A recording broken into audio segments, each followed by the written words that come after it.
Hi guys, so we are in a very charged period.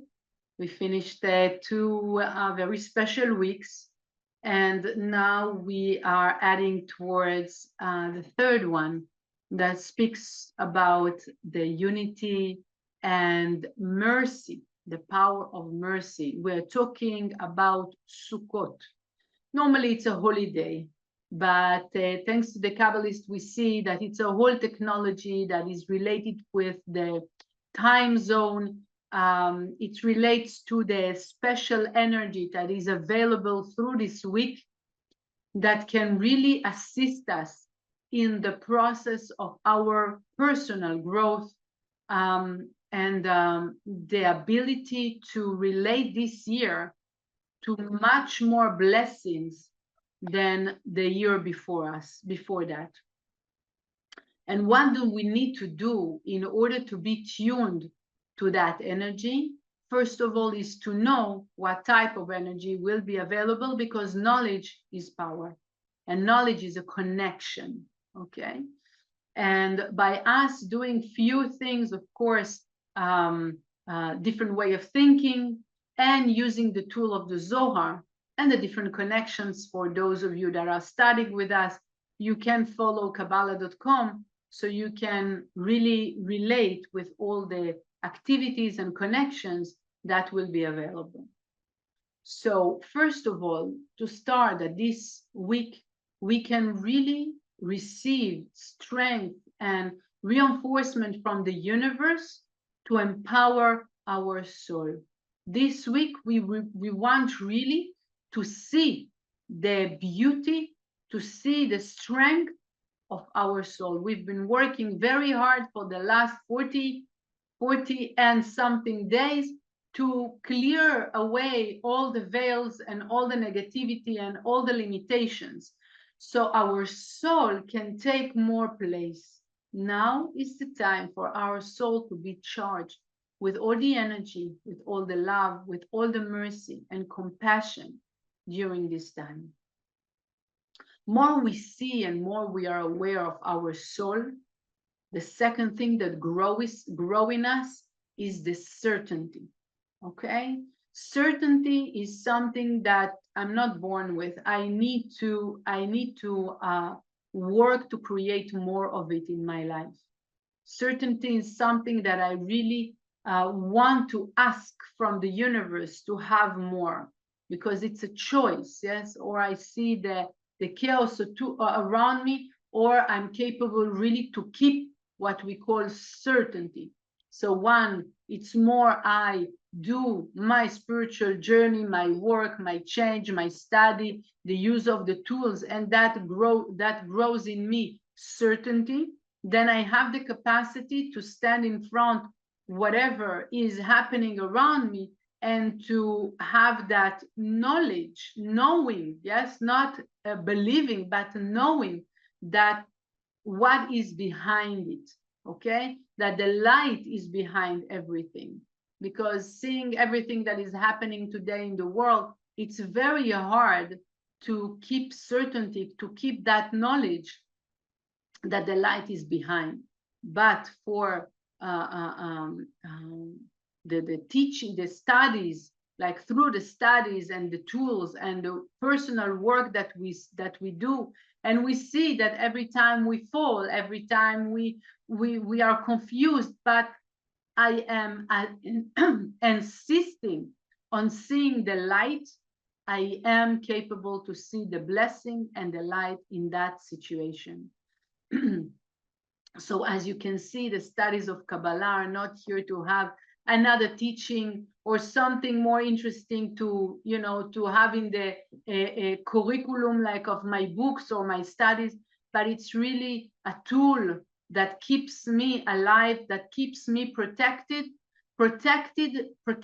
my thoughts. And we'll talk about it in a second. The next thing, as we said, more empowerment I have to my soul, more I have certainty, because I'm capable to see the strength of my soul. I'm capable to see the strength of the truth. And therefore, whatever drama that might be built up in my life or around me, I will have more strength not to fall into believing in this drama.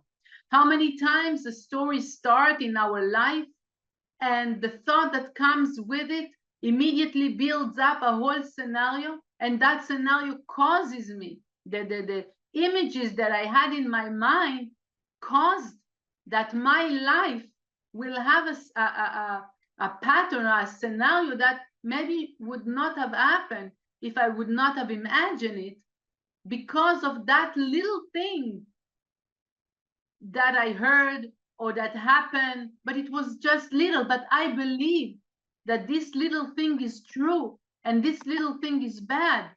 And because of that, I created in my thoughts a whole movie that effectively drew the reality from it.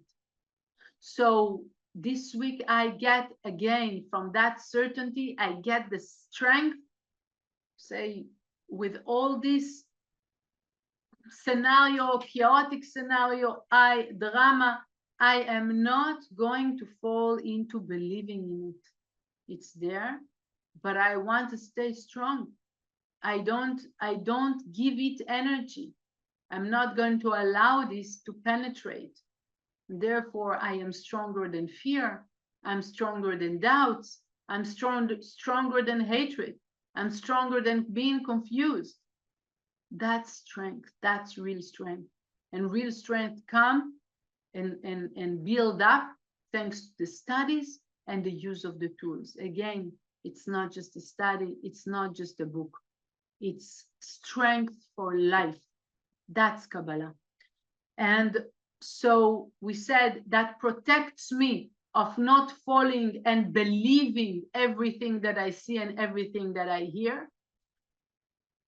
And one more point is the capacity really to reach out to blessings that are beyond my logic mind, beyond my imagination. How come? Because that is the energy that is available during that month. The level of mercy is so strong and so big that during this period, we can all get a shower of blessings. The last 2 points. One is the fact, and I spoke a lot, right, about the thoughts and how a little thought might destroy my life. It can be that I'm going through something that I created to myself, and we don't want that. We want really the blessings that the light wants to give us, and the light wants to give us blessings. So I don't want to allow myself to think, not even thinking bad, but to start and create the negative movie. Okay? I don't want to create the negative movie. It's not only thinking positive or thinking negative. It's I create my movie. Okay?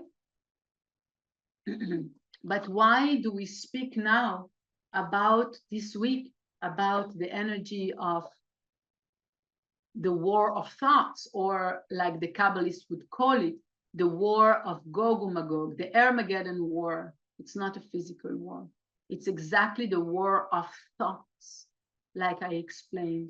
It's that little thought that destroy my day because I saw something or I heard a small thing and it destroy everything. Sometimes it destroy also relationships and also success at work and maybe with the children. Small things, if you pay attention. How disaster, how a catastrophe started with a small thing. But on what people are arguing, big argument,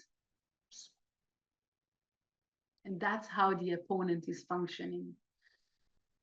Why we're talking about it now? Because the equivalent energy of this is available, the power of unity.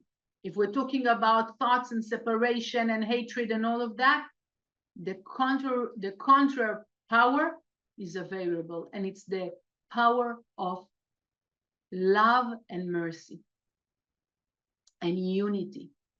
And how do we get to that?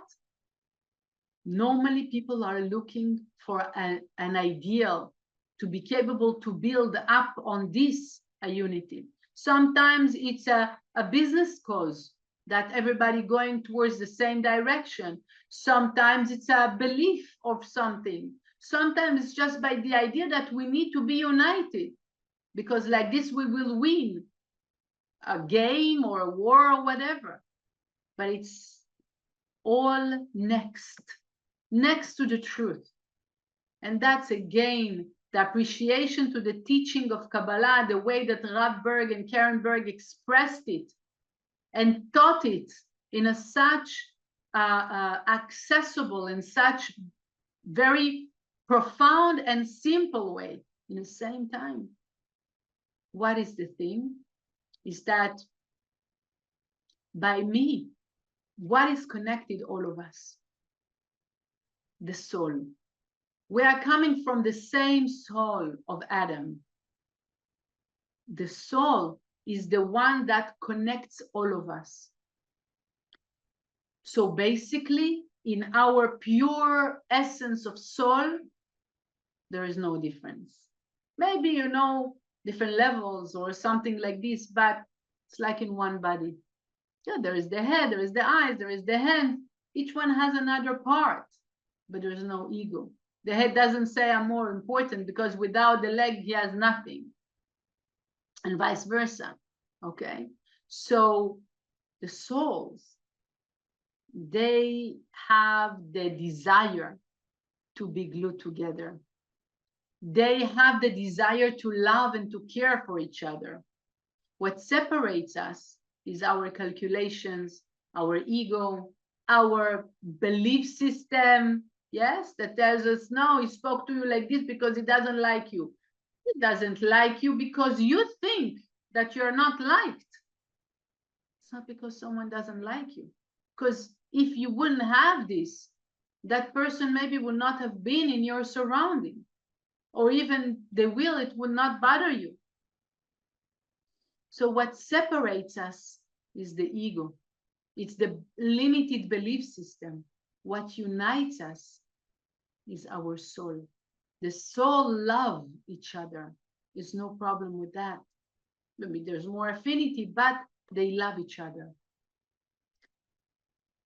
So when I have that idea or I have that desire to create more unity around me, it won't be by the ideal of, yes, let's create that project together and we're going to get united. It starts to work on myself. And work on myself by seeing the great soul that I have. And because my soul is so great, she wants to share so much, because the desire of the soul is to love and to share. Okay, it's the complete contrary of the ego of saying, oh, I'm amazing. I'm amazing is the ego. I'm so powerful soul, I want to share. That's the truth. That's the truth. And then if I'm so amazing as a soul, for sure the other soul is amazing too.